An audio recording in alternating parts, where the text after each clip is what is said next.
Hello friends, welcome to the video lessons on electronic measuring instruments. In this class, I am going to explain about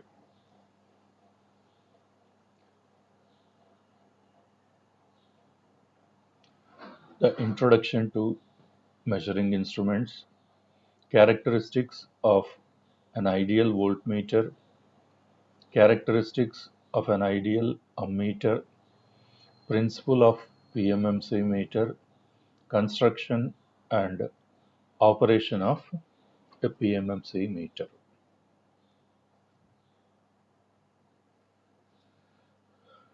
Basically, a measuring instrument is a tool used to measure a physical quantity like level, temperature, pressure, velocity, current, voltage, resistance, and it can be viscosity, or it can be flow rate, any parameter. A measuring instrument is used to measure the quantity of the physical parameter. Measuring instruments are broadly classified into two types: analog measuring instruments and digital measuring instruments. Analog measuring instruments indicate the quantity being measured with the help of a pointer deflection over a calibrated scale. On the other hand, a digital measuring instrument indicates the measured quantity in the form of numerals or numbers on a digital display. Now, we understood what is a measuring instrument. Now, what are electronic measuring instruments? Electronic measuring instruments are the measuring instruments which are used to measure voltages and currents in an electronic circuit. An electronic measuring instrument which is used to measure voltages in an electronic circuit is called as a voltmeter, and an electronic measuring instrument which is used to measure currents in an electronic circuit is called as a ammeter.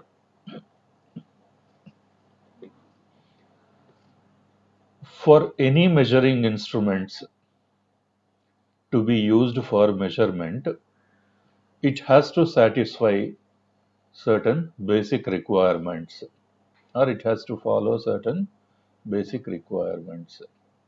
First one, its introduction into a network. That means the introduction of a measuring instrument into a network should not alter the network parameters. That is, the introduction of a measuring instrument should not alter the currents and voltages and resistances in a network. That is the first condition. And second requirement is the measuring instrument should not consume should not consume large amount of power. That means it has to consume as minimum power as possible for the operation of the instrument. Let us suppose that some 50 milliwatts of power signal is being used in a electronic circuit.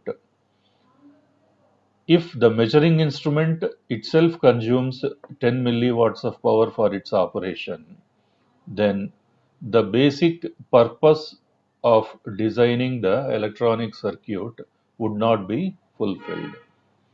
That is why this condition. The introduction of the measuring instrument should not alter the circuit or network parameters. It should not change the currents and voltages and resistances of the network.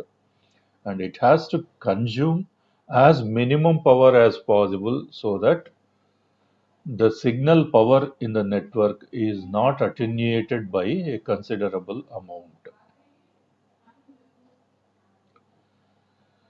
Next, what are the characteristics of an ideal voltmeter? We understood that a voltmeter is an electronic measuring instrument used for the measurement of for the measurement of voltage in a given network. Here, if we want to measure the voltage in any portion of the given network, the voltmeter is connected in parallel to the portion of that part of the network across which we need to measure the voltage. In order to satisfy the basic requirements of a measuring instrument, that is, first it should not disturb the voltages, currents, and resistances in the network, and it has to consume as minimum power as possible. So, in order to satisfy the basic requirements of a measuring instrument, an ideal voltmeter should have infinite internal resistance. The internal resistance of the voltmeter should be infinite. Because of the infinite internal resistance placed in parallel, voltmeter draws zero current from the network. Hence, there would be no change in circuit conditions. Let us assume that two resistors are connected in parallel, out of which one is having infinite resistance. In that case, when current is allowed to flow through the two resistors, the entire current takes the path of low resistance, and the current flowing through the infinite resistance would be zero. That is quite obvious. So, because here the current drawn by the voltmeter is zero because of its infinite internal resistance, it consumes zero power for its operation. Ideally, it has to consume zero power. Simply, the formula for power consumption is I square R, where I is the current flowing through the meter and R is the internal resistance. Here, internal resistance is infinite, of course, but the current flowing through the meter I is zero, so the power consumed also is zero. So, when a voltmeter consists of infinite input resistance, then it draws zero power for its operation. So, the two conditions are met here. The first condition is because of because of infinite internal resistance, the voltmeter draws zero current, so the voltages, currents, and resistances will not be disturbed in the circuit. And the second one is the power consumed by the meter for its operation is ideally zero. But in practice, a voltmeter does not possess infinite internal resistance. Rather, it may have certain hundreds of kilo ohms of internal resistance. So, practically, there will be a small amount of current drawn by the voltmeter, but that would be negligible when compared with the voltages and currents of the circuit in which it is being placed. And the practical voltmeter, consumes a little amount of power for its operation, but still the amount of power consumed by the voltmeter for its operation is almost negligible when compared with the power that is used in the circuit or network. Next, characteristics of an ideal ammeter. We know that ammeter is an electronic measuring instrument used for the measurement of current in a network. So, an ammeter is connected in series with the portion of an electronic circuit through which the current has to be measured. Whenever we want to measure current in a given network or in a given circuit, whenever we want to measure current flowing through a particular portion of the circuit, then we'll open the circuit at that portion and place the ammeter in series with the circuit. So when an ammeter is placed in series with the circuit for the measurement of current flowing in that particular portion, then the condition is it has to possess zero internal resistance to satisfy the basic requirements of a measuring instrument. Since the ammeter is placed in series with the portion of the circuit through which the current is being measured, it should possess, an ideal ammeter should possess zero internal resistance. Because of zero internal resistance, what happens? The current flowing through the circuit will not be altered. Whatever is the current flowing through the circuit in a particular portion before the ammeter is placed in series remains the same, or the same amount of current flows through the circuit even when the ammeter is placed in series in a particular portion. As a result, the drop across the ammeter, that is the voltage drop across the ammeter, it would be zero. Why? The drop across any resistance is nothing but the internal resistance multiplied with the current flowing through that particular resistance. Here, the internal resistance of the ammeter is zero. So naturally, whatever may be the amount of current flowing through the ammeter, because the internal resistance is zero, the drop across the meter is zero. So the first condition is satisfied. That is, the voltages and currents and the resistances in the network are not disturbed. Then, second one, because of zero internal resistance, the ideal ammeter consumes zero power for its operation. Here, the formula that is being applied is V square by R. V is the drop across the ammeter and R is the internal resistance of the ammeter. Here, because the drop across the ammeter is zero, the power consumed by the ammeter also is zero. Hence, there is no power loss in the network. But in practice, this would not be the case. An ideal ammeter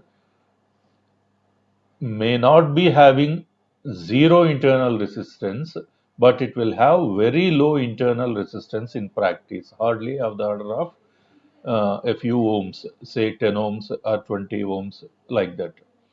So, because of that very low internal resistance, the voltage drop across the ammeter would be minimal. As a result, the power consumed by the meter for its operation would also be minimal when compared with the power that is being used in the circuit and the current and voltage and resistance that are used in the circuit or network. So these are the 2 points that are to be kept in mind. First thing, for an ideal voltmeter, the internal resistance has to be infinite because it is being placed in parallel across a portion of a network across which the voltage is to be measured. And the second one is an ammeter is to be placed in series in a circuit where you need to measure the current in a portion of the circuit where you need to measure the current. An ideal voltmeter possesses infinite input impedance. An ideal ammeter possesses zero internal impedance or zero internal resistance. Next, introduction to analog measuring instruments. Analog measuring instruments indicate the measured quantity with the help of a pointer deflection over a calibrated scale. For the deflection of the pointer, analog instruments use D'Arsonval movement. Let us see what is a D'Arsonval movement. D'Arsonval movement is a device which uses a current to flow through a coil that produces a magnetic field, and this magnetic field is proportional to the current flowing through the coil. So here the basic principle is whenever a coil is suspended freely in a magnetic field and when current is allowed to flow through the coil, then the coil tends to rotate, and the amount of rotation depends upon the amount of current flowing through the coil and the direction of rotation, that is whether clockwise rotation is there or anti-clockwise rotation is there. It depends upon the direction of current flowing through the coil. So that is the basic principle being employed in the D'Arsonval movement.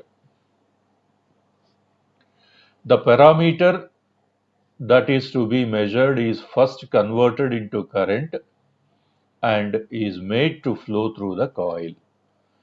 Whether the parameter to be measured is a temperature,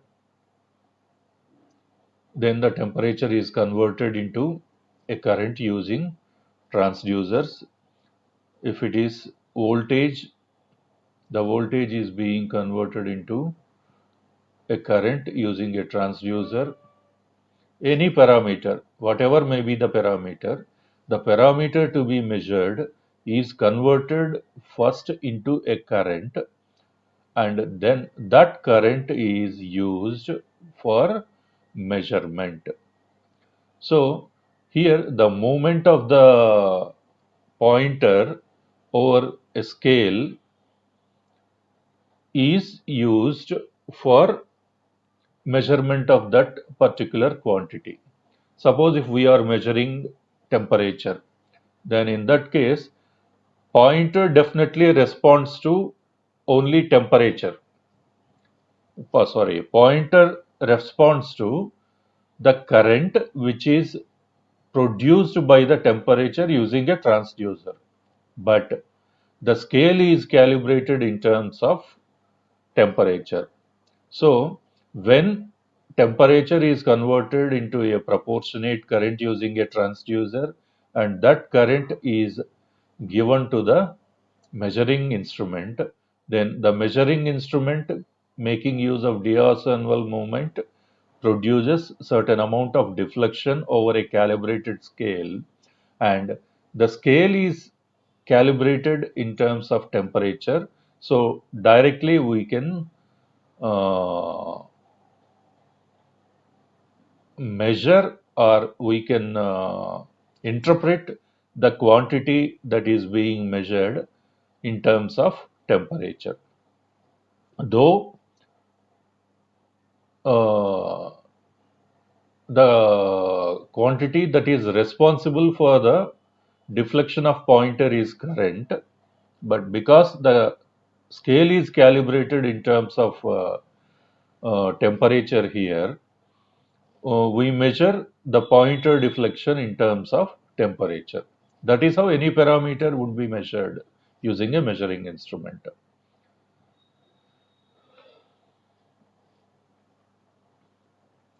The general specifications of measuring instruments.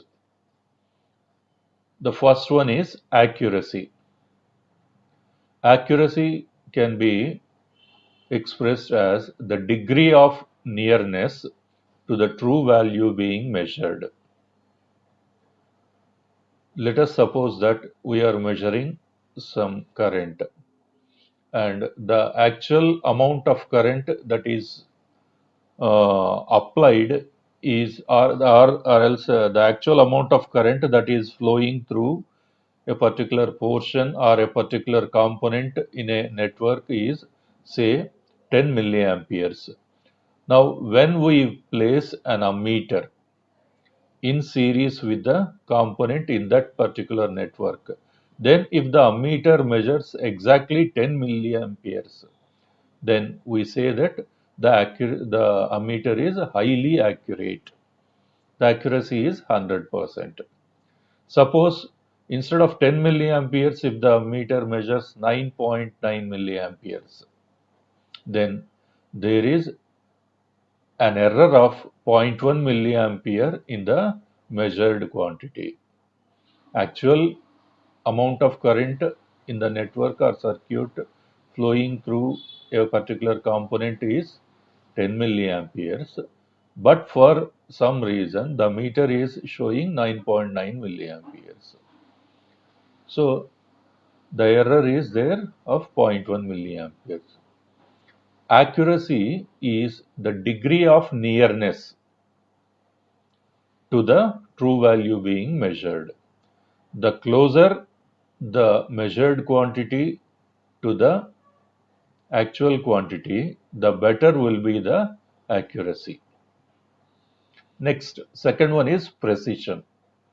It is a measure of repeatability of a measuring instrument or a measurement. Let us suppose that the same circuit is there, 10 milliamperes of current is flowing through a particular component in the circuit. A meter is placed, an ammeter is placed in series with that component, and the ammeter is showing 9.9 milliamperes instead of 10 milliamperes. So here the meter may be in error of zero point 0.1 milliamperes, but if the meter is repeatedly used, say for 5 times or 10 times or 20 times, to measure the current in that particular portion of the circuit or through the component in the circuit, then each and every time if the meter shows the same reading as 9.9 milliamperes, then the meter is said to be precisely showing the reading. Meter may be in error. Accuracy of the meter may be slightly lesser, but the repeatability of the measuring instrument is very high. That is, precisely the meter is showing the same value as many times as we use. If we use 10 times, it is showing same 9.9. If it is showing, if it is if it is used 20 times, it is showing 9.9 milliamperes. In that case, the meter is said to be precise. So there is a slight difference between accuracy and precision. Accuracy is the degree of closeness, the degree of closeness or nearness to the true value being measured, whereas precision is the measure of repeatability. It need not be the meter reading need not be accurate, but repeatedly, if it is giving the same reading for many, even for more number of times, then the precision is said to be very good for the measuring instrument. Then third one is error. It is the deviation from the true or actual value being measured. It is expressed as error is equal to true value minus indicated value. This I have already told. 10 milliamps is the true value, 9.9 milliamperes is the indicated value in the previous example what I told. Then resolution, it is the smallest change in the value being measured that an instrument can respond and produce output. Let us suppose that, take the same example. An ammeter is used in a network to measure current flowing through a certain component. Now, 10 milliamperes of current is flowing through the circuit or through the component in the network. The meter is showing, say, 9.9 milliamperes. Now, if the current in the circuit increases by a small amount, say delta I, then if delta I amount of current is increased in the circuit or delta I amount of excess current starts flowing through the component, then then whether the meter responds to that smallest variation in the circuit current or not. That decides the resolution of the measurement. The smallest amount of change in the parameter being measured is called as resolution. In general, for any measuring instrument, as I told already, it makes use of Diaz-Anwal galvanometer, and the galvanometer makes use of a coil suspended freely in a magnetic field. Now, when current flows through the coil tends to rotate. That is the basic principle. And that rotation is uh, being measured as a quantity on a calibrated scale using a pointer attached to the coil. Now here the coil responds to current. So if the variation of current is sufficient enough, I repeat, the amount of change in current or the amount of either increase or decrease in current is sufficient enough to make the pointer either to move towards left or right, that will talk about the resolution. If the change in the current is sufficient enough and it can produce a certain deflection in the pointer, then that value is taken as the minimum amount of quantity being measured.